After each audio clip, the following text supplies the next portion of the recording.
Ladies and gentlemen, this is the 74th Miss Universe competition. This is Nell 2204 and don't forget to like and subscribe. Magandang araw Pilipinas and good day pageant lovers. Update for Miss Universe happening tonight. Live, the Moonlight Sky Gala, the official welcome dinner for Maria Atisa Manalo and the rest of the 74th Miss Universe 2025 delegates. We can't wait to see another glamorous look from our Manika tonight.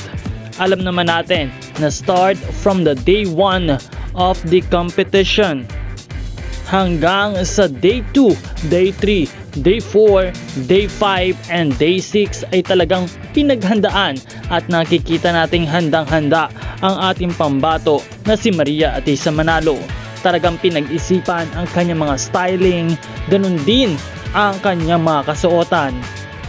Talagang sa lahat ng mga naganap sa kompetisyon ng Miss Universe 2025 activities ay hindi nagpahuli at talagang glowing ang ating pambato na si Atisa Manalo. Handang-handa na siya para sa isang matinding laban, para sa matinding kompetisyon para sa corona ng Miss Universe at may uwi para sa Pilipinas.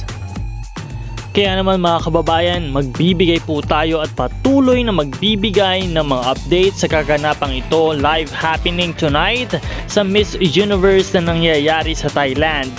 Patuloy lamang na umantabay sa channel na ito at huwag kalimutan na mag-subscribe para sa lahat ng mga bagong balita tungkol kay Atisa Manalo at sa Miss Universe 2025 competition.